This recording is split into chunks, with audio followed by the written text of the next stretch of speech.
He was one of the fathers of Canadian Confederation that took place on July 1st, 1867. Hi, I'm Rebecca Brayton and welcome to WatchMojo.com.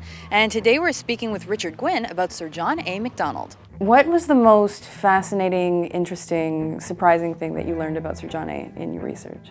John A. Macdonald was the first national leader in the world to try, of a democracy, to try to extend the vote to women.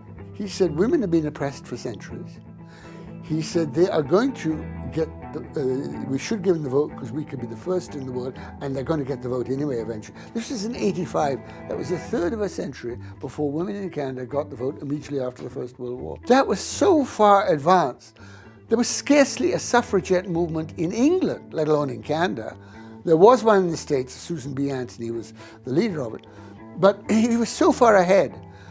Nobody has any idea that this man we think of as this clever, skillful, charming politician, devious and all the rest of it, could think that far ahead. But he was damn nearly half a century ahead of everybody.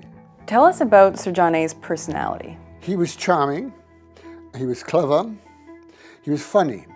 He was really the only funny Prime Minister we've ever had. I mean, Pierre Trudeau could be very clever and very witty, but there was a sharpness, there was always an edge, and he always sensed with Trudeau he was out to prove he was the smartest person in the room. Macdonald was very smart indeed, but he didn't have that need. He spoke in a conversational style. He didn't go in for grand, pompous rhetoric.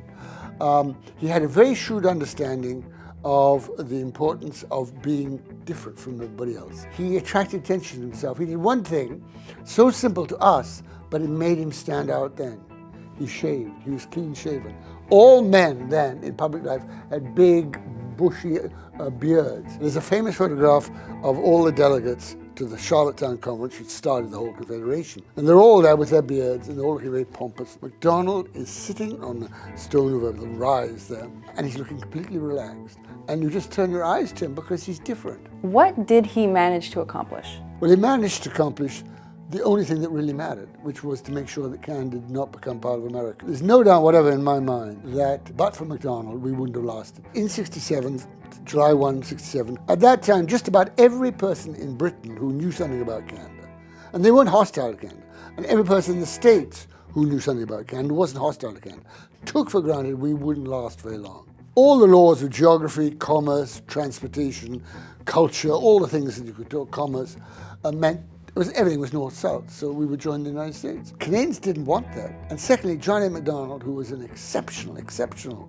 politician, skilled, devious, guileful, he was bound to tell them we didn't do that, and he achieved it. How would Sir John A. view Canada today? He'd be very pleased because what he wanted has happened. I mean, Canadians are no longer scared of the United States or awed by the United States. We know it's an amazing country, it's much more powerful. Of course, all the rest of it, that's all obvious. But Canadians have a sense now of contentment in their own country in the sense that we've accomplished something. We are a different country. We're not going to become American. Macdonald obviously would be amazed by planes and skyscrapers and all that stuff. But he would say, my Canada's not doing badly. Thank you very much. Thank you very much. I enjoyed it.